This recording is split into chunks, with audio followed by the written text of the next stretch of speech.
주보에 나오기는 38절까지인데 이 시간 받들어 읽기는 26절까지의 말씀만 함께 읽겠습니다.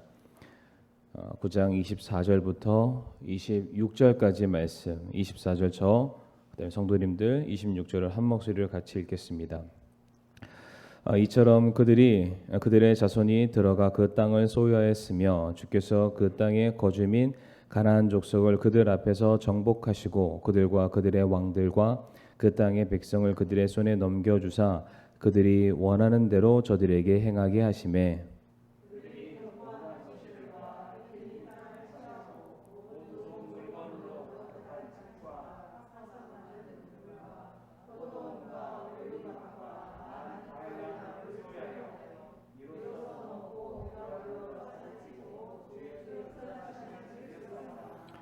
다시 읽겠습니다. 그럼에도 불구하고 그들이 순종하지 아니하고 주를 거역하며 주의 율법을 자기들의 등 뒤에 두고 그들을 주께로 돌아오게 하려고 그들에게 증언한 주의 대언자들을 죽여 큰 경노를 일으켰나이다. 아멘. 말씀을 위해서 함께 기도하겠습니다. 아버지 하나님 감사합니다. 오늘도 이 수요일 저녁 우리 또 사랑하는 성도님들을 또 주님의 귀한 몸된 교회로 불러주심을 인하여 감사를 드립니다. 정말로 저희들이 뉴스를 보건대 이 살아가는 이 세상에 소망이 없고 또 즐거움이 없고 안식이 없습니다. 참 저희들 세상 보면서 이와 같은 소망 품지 않게 하여 주옵시고 오직 말씀을 통해서 하나님께서 우리에게 또 약속하신 그 소망의 그날을 우리가 손꼽아 기다리며 하루하루 살아갈 수 있게 하여 주시옵소서.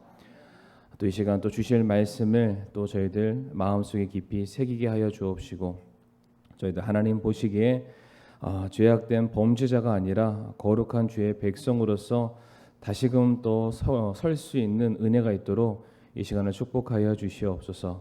감사드리오며 사랑 많으신 예수님의 이름으로 감사하며 기도를 드리옵니다. 아멘. 오늘은 느헤미야 9장 24절부터 38절까지 말씀을 통해서 죄를 짓는 이유라는 제목을 함께 말씀을 나누도록 하겠습니다. 약속을 잘 지키는 사람에 대해서 우리가 이제 신뢰를 갖기 마련입니다. 그러니까 공수표를 남발하지 않고요, 신중하게 말하고 말하는 것은 반드시 지키는 사람은 믿을만합니다. 제가 그런가요? 웃음의 의미는 뭐죠? 그런 사람이 되도록 열심히 노력하겠습니다. 그런 면에서 우리가 하나님을 신뢰하고 따르는 이유 역시 하나님께서 너무나도 약속을 잘 지키시는 분위기 때문은 아닌가라는 생각을 가져봅니다. 하나님은 함부로 말씀하지 않으십니다. 그리고 하신 말씀은 모조리 다 기억을 하시고요. 그리고 우리에게 하신 약속은 반드시 다 지켜내십니다. 하나님께서 얼마나 신실하게 약속을 지켜내시냐면 우리를 구원하신다는 약속을 지키시기 위해서 독생자 예수 그리스도까지 내어놓으신 분이 우리의 하나님이십니다.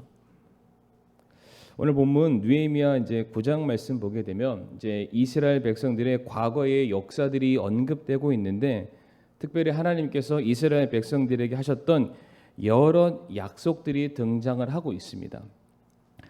아브라함과 이삭과 야곱, 요셉에게는 하나님께서 말씀으로 주셨던 모든 약속들이 이제 그 이후에 그의 후손들이었던 이스라엘 백성들의 삶에는 그 약속이 현실이 되었습니다.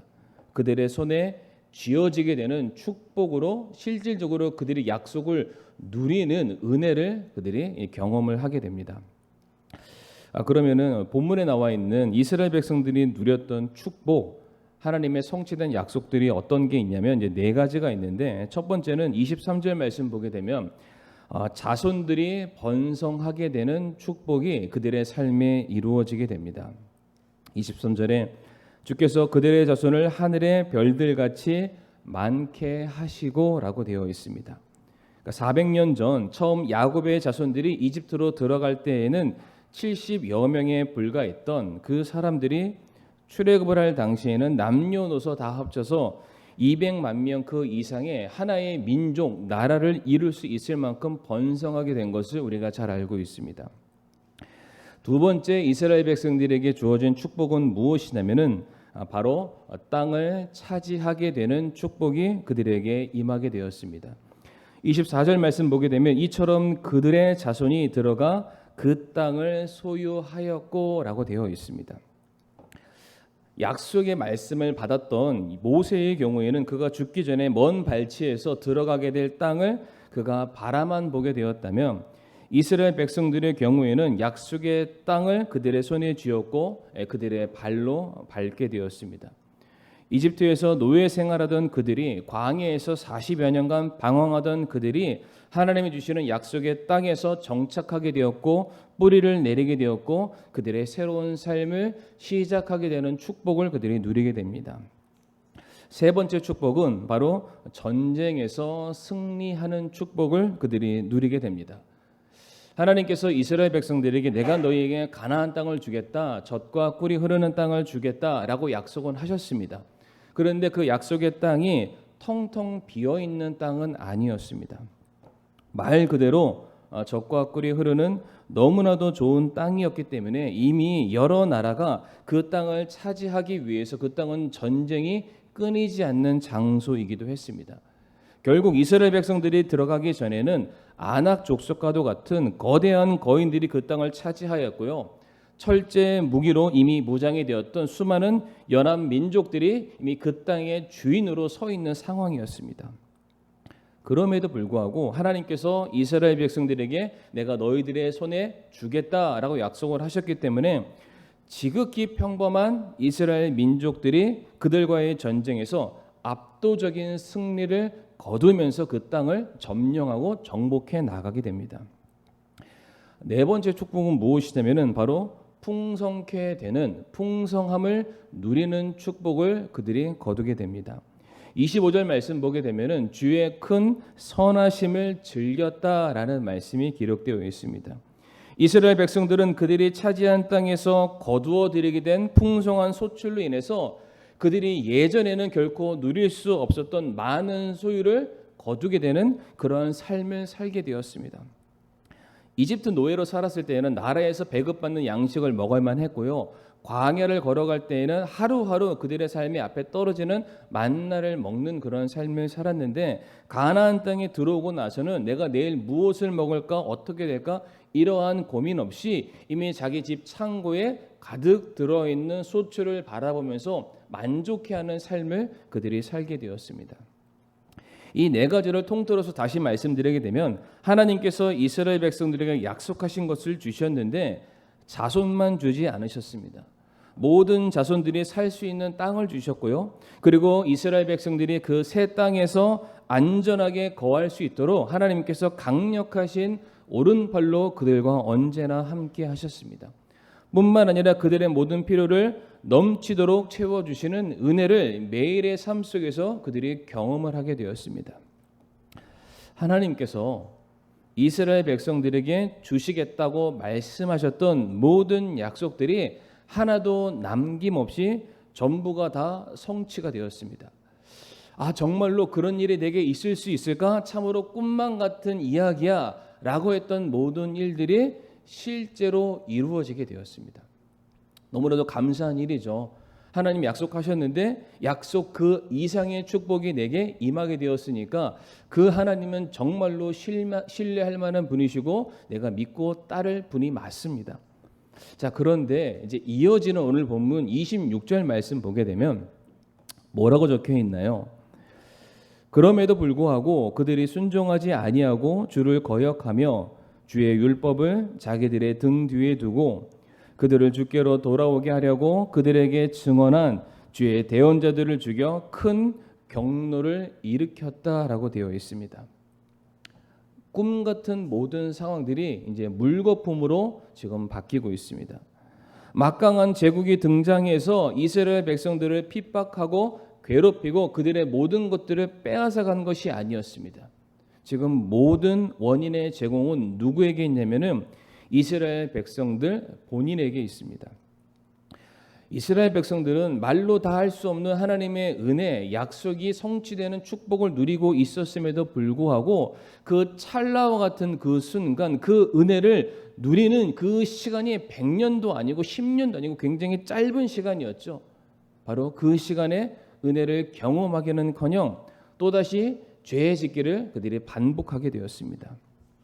이 말씀 그대로 불순종했고요, 하나님께 거역했고요, 주의 품을 떠나서 세상으로 돌아갔고, 하나님께서 경고하기 위해서 보내셨던 대언자들을 핍박하고 죽이기를 계속적으로 반복했음을 말해주고 있습니다.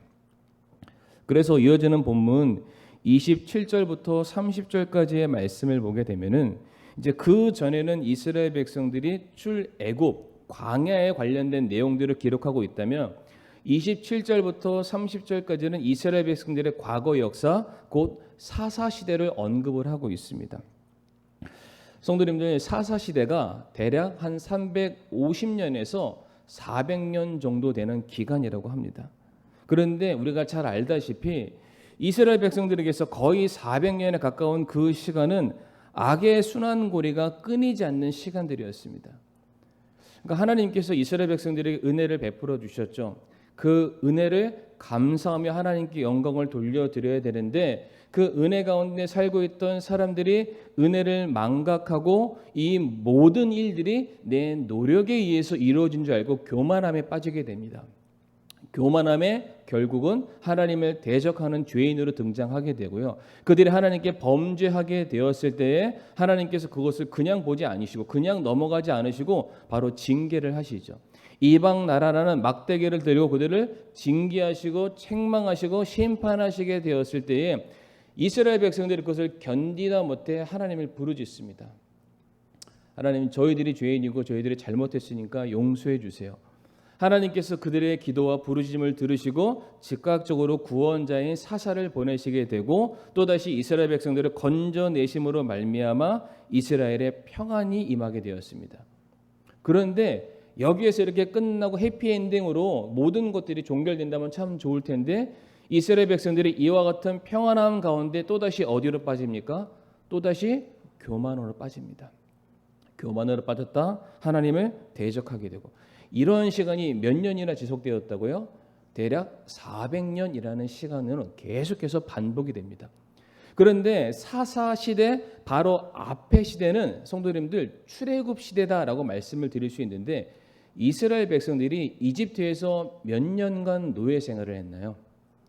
400년이요. 그러니까 400년 동안 노예 생활하면서 견디다 못해 하나님께 부르짖었습니다. 도와주세요. 살려주세요. 구원해 주세요. 그러니까 하나님께서 광야의 여정을 통해서 건져내서 이제 새 땅에 집어넣으셨습니다. 그 은혜 가운데 하나님을 높여드릴 이스라엘 백성들이 또다시 죄를 반복하면서 여전히 죄 악의 순환고리에 빠져있는 시간 역시 대략 400년이라는 시간을 계속해서 반복하고 있었다는 사실입니다. 아니, 그 이스라엘 백성들의 모습이 그들의 모습이라고만 생각하지 마시고요, 우리들의 모습일 수도 있다. 정말로 하나님께 받은 그 은혜가 매일의 삶 속에서 넘쳐 흐름에도 불구하고 그 은혜를 높여드리기는커녕 그 은혜를 만족하지 못하고 여전히 하나님을 향해서 불평과 원망을 쏟아내고 있는 바로 우리가, 여기 본문에 나와 있는 이런 어리석은 죄를 반복하는 이스라엘 백성들의 모습과 똑같다라는 사실입니다. 자, 그러면은 오늘 이제 설교의 제목이 죄를 짓는 이유인데, 구체적으로 이스라엘 백성들이 왜 이와 같은 영적인 타락을 계속해서 반복할 수밖에 없었을까? 이제 세 가지 이유를 한번 찾아보도록 하겠습니다. 첫 번째 이유가 무엇이냐면 바로 영적인 리더가 없었기 때문이었습니다.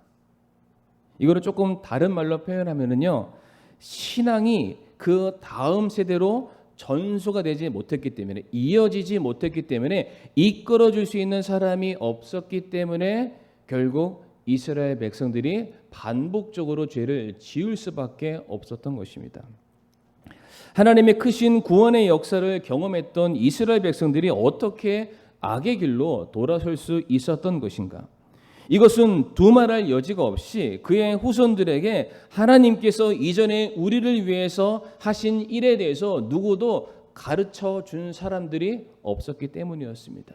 하나님께서 우리의 왕 되시고 주관자가 되어주시고 구원자가 되신다는 이 사실들에 대해서 우리 때만이 아니라 이 다음 시대 주님께서 오시는 그 영원토록 지속되는 모든 시간 가운데 선포되어져야 되고 우리 안에 기억되어져야 되고 그것을 우리가 높여드리는 그런 놀라운 책임과 사명이 우리에게 주어져 있는데 이거를 전하지 않았던 겁니다. 누군가에게 가르쳐주지 않게 되었던 것입니다. 뿐만 아니라 하나님을 경외하는 영적인 지도자, 하나님을 두려워하는 영적인 지도자가 부재했기 때문에 수많은 사람들이 그릇된 길로 가고 있음에도 불구하고 그들을 향해서 그것이 잘못되었다, 틀리다, 그것이 죄다 라고 말하는 사람이 아무도 없었기 때문에 모든 이스라엘 백성들이 하나님의 인도하신 가운데 의의 길을 가고 있다가 각자 자기가 원하는 길로 지금 흩어지게 되었던 것입니다. 가르쳐주는 사람도 없었고 인도를 해주는 사람도 없었다. 이 사사시대에 이 반복되는 죄악의 사건 바로 이전에 출애굽 시대가 종료가 되는 바로 그 시점에 모세를 비롯해서 여호수아 그리고 천부장과 백부장 같은 그런 지도자들이 아직 살아있을 그때에는 이스라엘 백성들이 영적인 순결함을 누구보다 철저히 지키는 그러한 사람들이었습니다. 우리가 잘 아는 말씀 여호수아 24장 15절의 말씀 보게 되면 너희가 섬길 자를 너희를 위해 이날 택하라. 그러나 나와 내 집으로 말하건대 우리는 주를 섬기겠다라고 고백을 합니다. 성도님들 여기서 지금 택하라는 이 말은 어떤 여지를 주는 그런 말이 아닙니다. 출애굽과 관련되어서 노예에서 해방되었고요. 이스라엘 백성들이 홍해를 건넜고 요단강을 건넜고 그 40년간의 광야에서 모든 필요를 채우셨고 가나안 정복 전쟁에서 늘 승리를 보장하셨으며 그들에게 약속의 땅을 허락하셨고 자손을 번성케 하셨고 강력한 나라로 세우셨던 하나님을 경험했던 이스라엘 백성들에게 있어서 이 명백한 사실을 우리가 누렸고 우리가 경험했고 우리가 눈으로 봤는데 어떻게 우리가 천지를 주관하시는 우리의 아버지 되시는 하나님을 제외하고서 어떻게 우리가 다른 사람을 섬길 수 있겠냐? 한번 선택해 보라는 겁니다. 아니 한번 비교해 보라는 겁니다. 아니 우리가 경험해왔던 모든 역사를 돌이켜보건대 그 하나님보다 더 대단하신 분이 계시다면 선택해라. 그런데 없으니까 오늘이라는 이 시간 너희는 하나님에게만 굴복하고 하나님만을 섬기고 하나님만을 예배해야 된다. 역설적인 의미로 지금 강력하게 그들의 신앙을 그의 후손들에게 전수해 주려 했다는 사실입니다. 그러니까 아직까지 이와 같이 믿음을 전하려는 사람들이 있었을 때에는 여전히 이스라엘은 하나님의 손에 붙잡힘을 당하여서 어디를 가나 그들의 삶이 늘 풍족했고 은혜 가운데 있었고 날마다 그들이 승리를 거두게 됩니다. 그런데 이와 같은 영적인 리더인 모세가 사라지고 여호수아가 사라지게 되고 이제 사사기 시대로 넘어가게 되었을 때 성도님들 사사기 2장 10절 말씀에 어떤 말씀이 있는지 기억하시죠? 그 온 세대도 자기 조상들에게로 거두어지고 그들 뒤에 다른 세대가 일어났으나 이들은 주를 알지 못하였고 또한 그분께서 이스라엘을 위하여 행하신 일들도 알지 못하였더라라고 되어 있습니다. 안 가르쳐 준 겁니다. 그러니까 말을 안 해준 겁니다. 분명히 하나님께서 요단강을 건넌 다음에 돌덩이를 세워놓고 누군가 그것을 지나갔을 때 이것이 무엇을 의미하는 거냐 가르치라라고 되어 있습니다. 이스라엘 백성들이 아말렉과의 전쟁에서 승리를 거두게 되었을 때 하나님께서 말씀하시기를 모세야 이 전쟁에서 승리를 거두게 된 모든 과정들을 여호수아의 귀에 들려서 기억하게 하라라고 말씀을 하셨습니다. 그래서 이것을 기억했던 이스라엘 백성들은 항상 하나님을 두려워하는 마음으로 기억하고 있었고 그 하나님을 두려워하는 마음에 늘 하나님을 의지했었고 그들이 걸어가는 곳마다 하나님을 인정했기 때문에 이스라엘 백성들의 삶에는 어려움이 없었습니다. 그런데 이것을 전하는 일을 그들이 중단하기 시작했을 때 이것에 대해서 굉장히 가벼운 마음으로 터부시 여기기 시작하는 바로 그 순간 이스라엘 백성들이 출애굽했음에도 불구하고 여전히 죄의 노예로서 반복적으로 살아가고 있는 모습을 우리가 발견할 수 있다는 사실입니다. 성도님들, 우리가 잘 아는 신명기 6장 5절부터 7절까지의 말씀, 어떤 말씀 기록되어 있습니까? 너는 내 마음을 다하고 혼을 다하고 힘을 다하여 주 내 하나님을 사랑하라. 이날 내가 내게 명령하는 이 말씀들을 내 마음속에 두고, 그러니까 우리가 하나님을 사랑하는 마음이 있으면 정말로 마음과 뜻과 정성과 내 모든 것을 다해서 하나님의 말씀을 붙들고 기억하고 씹어 먹고 내 안에 채우려는 그런 간절함이 있어야 되는데, 그게 나에게서만 그치는 것이 아니라고 말씀하십니다. 너가 정말로 하나님 사랑한다면 너가 사랑하는 너의 자녀들에게도 그것을 부지런히 가르쳐야 된다. 왜? 하나님은 영원하신 분이시잖아요. 내가 살아있는 시간에만 역사하시고 사라지는 분이 아니시나 영원 전부터 계셨고 앞으로 영원 후에도 영원토록 계시는 그 하나님은 피조물을 통해서 영광과 존귀와 찬양을 받으셔야만 하는 분이십니다. 그런데 그 일을 피조물들이 계속해서 전수해야만 하는데 그 일을 안 했던 거예요. 그러니까 당연히 이것을 기억하지 못하는 세대들이 하나님을 찬양할 이유가 없죠. 하나님을 찾을 이유가 없죠. 하나님께 예배를 드릴 이유가 없었던 것입니다. 그래서 그렇게 하나님께서 크신 은혜로 그들을 건져내셨음에도 불구하고 이스라엘 백성들이 또다시 죄의 노예의 삶을 그들이 살아갈 수밖에 없었던 것입니다. 우리가 다 같이 로마서 4장 20절부터 21절 말씀 앞에 화면을 보시면서 같이 한번 읽어보겠습니다. 시작.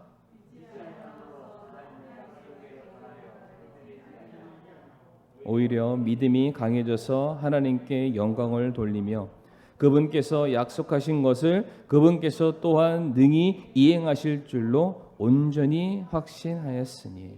아멘. 약속을 믿는다면, 하나님의 말씀을 우리가 붙들고 있다면 상황과 환경이 휘둘리지 아니하고 이 약속하신 바를 이루실 하나님을 기다리면서 우리는 자자손손 우리의 믿음을, 하나님이 우리에게 주신 약속을 계속해서 전수해야 되는 사명이 우리에게 있습니다. 우리 성도님들에게는 축복과 은혜와 구원의 감사함이 있을지는 모르겠습니다. 그러나 그 은혜가 우리 성도님들 때에 멈춰 서기는 원치 않는 일입니다. 계속해서 그 은혜가, 놀라우신 주님의 축복이 성도님들의 손끝과 발길을 통해서 성도님들이 서 계시는 그 가정 안에도 계속해서 흘러나가기를 간절히 바랍니다. 두 번째로 이스라엘 백성들이 왜 죄를 짓게 되었는가? 그것은 바로 물질적인 풍요로움 때문이었습니다. 광야에서 매일 하나님의 도우심을 받으며 살던 이스라엘 백성들이 이제 젖과 꿀이 흐르는 그 땅에 들어가니까 그들이 수고했던 것 그 이상의 소출을 계속해서 얻게 되니까 내일 무엇을 먹을까, 무엇을 입을까, 무엇을 마실까 걱정하지 않아도 되는 삶을 살게 되다 보니까 이스라엘 백성들이 더 이상 하나님께 기도하지 않게 되었던 것입니다. 하나님을 찾지 않았던 것이고 하나님을 의지하지 않기 시작했더니 하나님과의 관계가 소홀해졌고 결국 하나님과의 관계가 소홀해진 것이 영적인 타락의 길로 빠져들게 되었던 것입니다. 삶의 여유가 생기니까, 궁핍한 게 없으니까 하나님을 찾기보다는 이제 내가 가진 것으로 어떻게 내 삶을 더 이롭게 즐겁게 만들까, 거기에만 관심을 두게 되었고, 이와 같은 일들에 너무나도 이미 발전되어 있는 그 이방 땅에 살고 있는 사람들의 풍습을 따르기 시작하면서 하나님을 쫓는 것이 아니라 이방신들을 섬기는 그런 영적인 타락함을 그들이 경험하게 되었던 것입니다. 아니 많은 소유를 이미 가진 사람이 아니라 할지라도 많은 소유를 누리면서 살아가는 사람들의 모습을 동경해서 나 역시 그 길로 걸어가고자 하는 그 사람 역시 당장의 성공을 보장하는 우상신들을 따라가는 모습들이 이스라엘 백성들 안에 너무나도 많이 퍼져나고 있는 그런 상황이었습니다. 이게 참 성도님들 이게 아이러니한 게 이제 이스라엘 백성들 역사를 얘기하는 것이 아니라 우리들의 현실을 우리가 돌아보면서 참 아이러니한 게 믿는 성도들이 언제 하나님을 떠나냐면 먹고 살기 힘들 때, 아플 때, 삶에 어려운 문제가 있을 때는 하나님을 떠날 것 같은데 하나님을 떠나지 않는다고 합니다. 그러니까 문제가 있으니까 도망칠 것 같은데 이 문제 때문에 어떻게든 해결을 해야 되잖아요.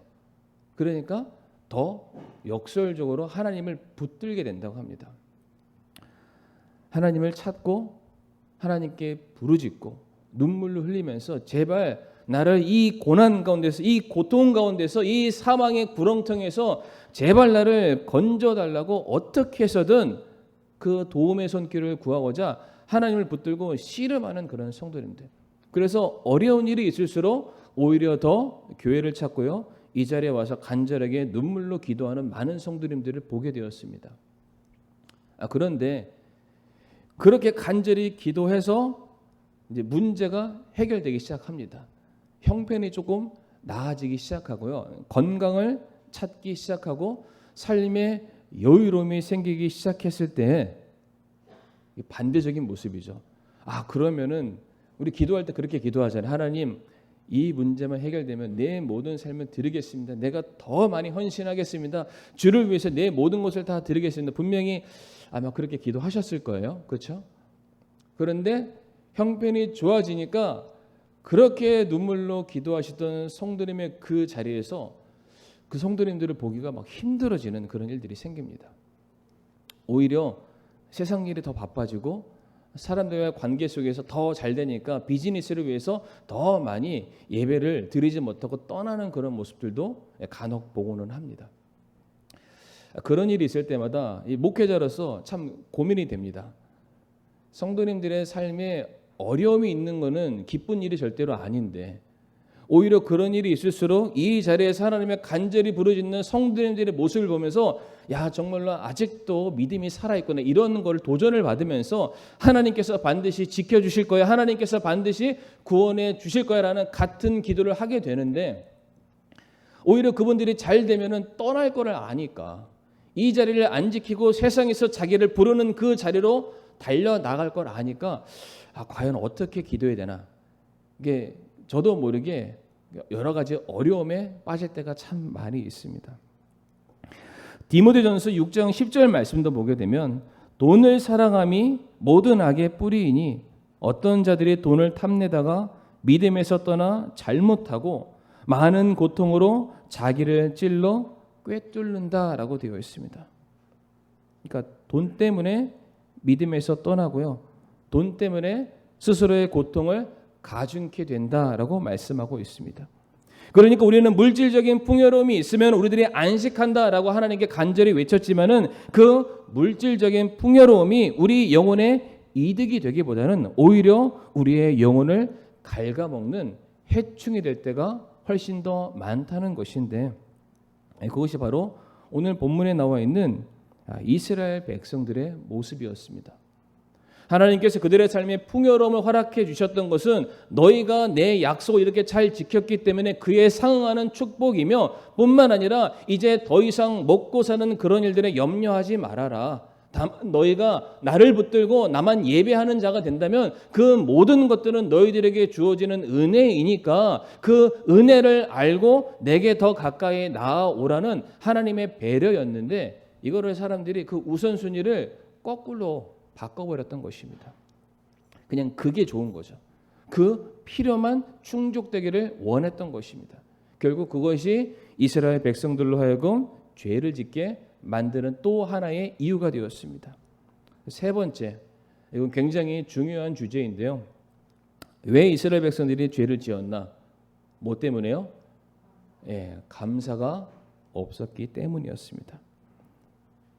하나님께서 매일같이 부어주시는 은혜를 이제는 당연한 것으로 여기기 시작했습니다.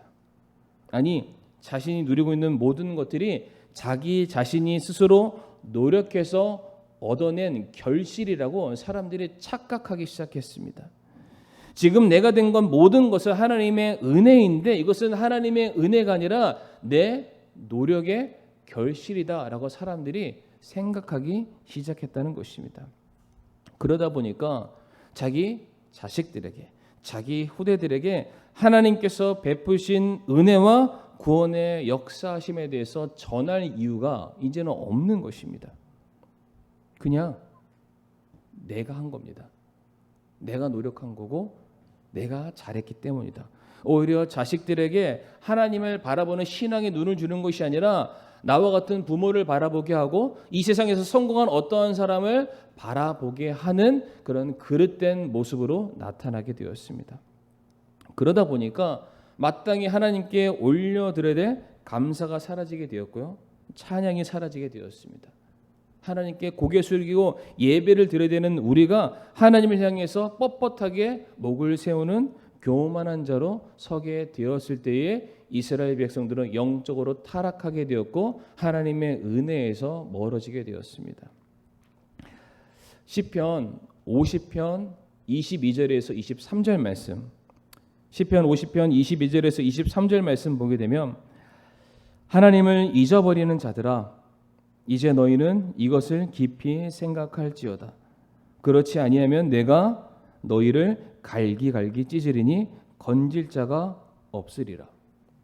하나님께서 하나님을 잊어버린 사람, 하나님을 기억하지 않는 사람, 하나님이 행하신 일들에 대해서 그것을 인정하고 감사함으로 찬양을 돌려드리지 않는 사람을 뭐라고 말하냐면은 내가 그들을 갈기갈기 찢어버리겠다. 더 이상 회복이 안 될 정도로 그 형체 자체를 완전히 이 땅에서 이 지구상에서 완전히 사라지게 만들어 버리겠다. 그러니까 하나님이 굉장히 분노에 섞인 그런 말씀이 됩니다. 어떠한 사람을 향해서요? 감사치 않는 사람들을 향해서요. 그러나 23절에 찬양을 드리는 자는 다 나를 영화롭게 하나니 자기 행실을 바르게 하는 자에게 내가 하나님의 구원을 보이겠다라고 말씀하셨습니다.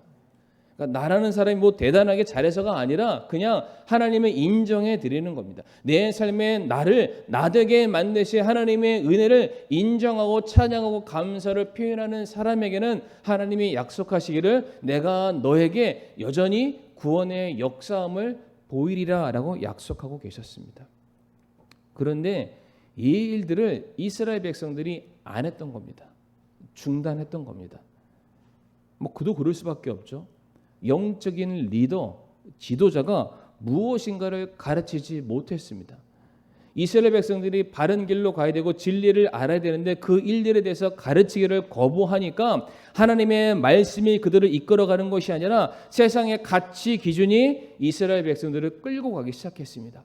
말씀이 그들 머리 위에 있는 것이 아니라 물질이 그들 머리 위에 만몬이 그들의 주인이 되어서 그들을 이끌고 가게 되었고 결국 그 사람들은 하나님을 찬양하는 사람들이 되는 것이 아니라 돈의 노예가 되어서 돈을 찬양하는 사람이 되고 말았던 것입니다. 그래서 오늘 본문 말씀 우리 성도님들 보시게 되면은 하나님께서 이스라엘 백성들에게 손을 거두었다라는 말씀이 나옵니다. 27절과 30절 말씀 보게 되면 주께서 그들을 그들의 원수들의 손에 넘겨주사 그들이 그들을 괴롭게 하며 30절 말씀에 주께서 그 땅들의 백성들 손에 그들을 넘겨주시되라고 되어 있습니다. 성도님들, 이스라엘 백성들이 왜 강성한 줄 아십니까?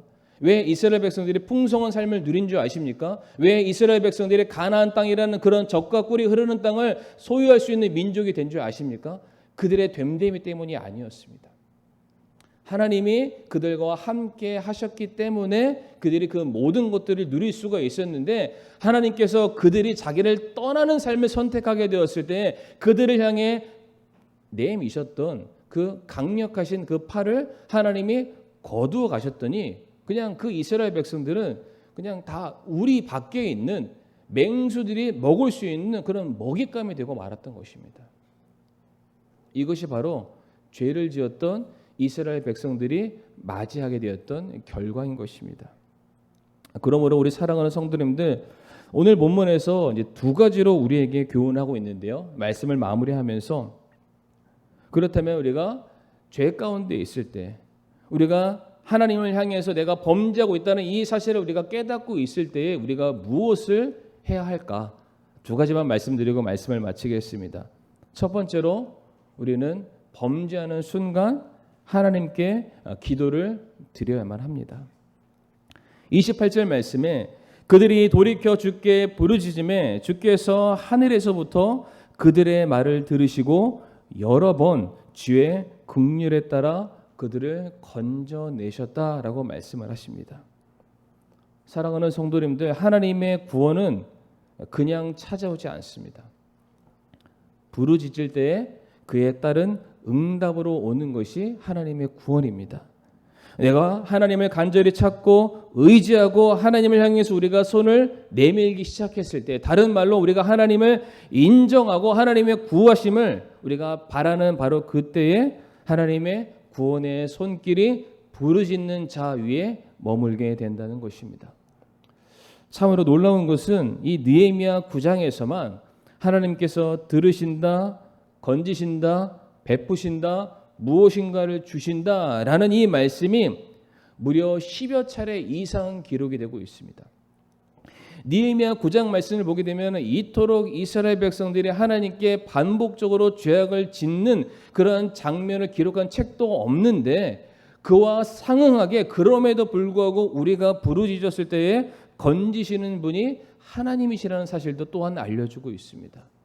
하나님은 자기를 인정하는 자, 자기를 인정하기 때문에 자기를 향해서 기도하는 자는 결코 외면하지 않으십니다. 그를 건지실 것이고 그를 구원시켜 주실 것이고 그를 놀랍게 새로 회복시켜 주실 것을 우리 성도님들 믿으시기를 바랍니다. 두 번째로 우리는 말씀으로 돌아가야 됩니다. 말씀을 붙들어야만 합니다. 30절 말씀 보게 되면 주의 대언자들 속에 있는 주의 영으로 그들에게 증언하시되라고 되어 있습니다. 이게 무슨 뜻이냐면, 하나님께서는 이스라엘 백성들이 반복적으로 하나님을 떠났을 때, 말씀과는 무관한 삶을 살아갈 때마다 계속해서 주의 대언자를 보냈습니다. 돌아와라, 돌아와라, 돌아와라. 이 말인즉슨 우리가 더 이상 하나님 앞에 변명할 여지가 없다는 것입니다. 하나님께서 우리가 말씀과 무관한 삶을 살아갈 때 다시금 말씀으로 돌아오라고 계속해서 간절히 우리를 향해 부르짖고 계십니다. 돌아와야 된다, 돌아와야 된다. 다시금 너희들이 나의 백성으로서, 거룩한 백성으로서 온전히 걸어갈 그 길을 가야 한다라고 계속해서 말씀을 하고 계십니다. 그런데 성도님들, 하나님께서 우리에게 요구하시는 명령은 굉장히 어려운 일이 아니라는 것을 우리가 알 수가 있는데, 오늘 본문 29절 말씀에 뭐라고 기록되어 있습니까? 29절 말씀 앞에 화면에 안 나오나요? 29절 말씀 제가 읽어보겠습니다. 그들을 다시 주의 율법으로 데려오려고 그들에게 증언하셨으나 그들이 교만히 행하여. 하나님께서 계속 말씀하셨다는 거죠. 그런데 사람은 교만하게 행했다. 그런데 그 가운데 양가로에 뭐라고 되어 있나요? 사람이 행하면 그 가운데서 살게 될. 그러니까 하나님께서 어려운 것을 줘서 그것을 어떻게든 지켜봐라, 이게 아니라 행하기만 하면은 사는 말씀을 주셨습니다. 붙들기만 하면은 건진 받을 수 있는 그런 말씀을 주셨고, 그 말씀대로만 따라가면은 빛의 길로 걸어갈 수 있는 말씀을 주셨습니다. 결코 어려운 말씀이 아니다. 그 말씀 우리에게 주어졌을 때 그 말씀 붙들고 살아갈 바로 그 상황에서만 성도들이 나음을 입을 수 있음을 가르쳐 주시고 계십니다. 사랑하는 성도님들, 말씀을 이제 마무리하면서 이와 같은 모든 상황 가운데 이스라엘 백성들 정말로 죄 가운데 하나님을 떠났고 하나님을 인정하지 않았고 하나님의 영광을 그 후손들에게 전하지 않았고 하나님보다 이 세상을 더 많이 사랑했던 이스라엘 백성들, 이제 그들이 깨달았습니다. 이 성벽 위에서 에스라 학사가 전해주는 그 말씀을 통해서 모든 백성들이 새롭게 각성하는 시간을 갖게 됩니다. 우리가 이와 같은 역사를 더 이상 반복해서는 안 된다. 우리가 더더욱더 기도로 우리가 단을 세워야 될 그런 때이고, 우리가 말씀으로 믿음의 성벽을 세워야 될 바로 그때가 돌아왔다. 그래서 오늘 본문 38절 말씀 보게 되면은 뭐라고 되어 있냐? 이스라엘 백성들이 하나님 앞에 그 언약을 날인했다, 약속했다는 겁니다. 반드시 그렇게 하겠습니다. 하나님, 제가 더 이상 이 죄로 인해 반복되는 그런 삶 살지 않겠습니다. 정말로 거룩한 주의 백성으로 제가 살아가도록 오늘 이 시간 하나님 앞에 제가 약속합니다. 설교 초반에 약속에 대해서 말씀을 드렸는데, 하나님은 우리에게 반드시 하신 약속을 지키시는 분이시고, 하나님 역시 그 약속을 지키는 자를 찾고 계십니다. 우리 사랑하는 성도님들, 기도하는 일에 더욱더 힘쓰시길 바라고요. 말씀으로 돌아오시는 우리 성도님들이 되시기를 간절히 바라겠습니다. 이 시간 다 같이 머리 숙여 우리가 기도하겠습니다.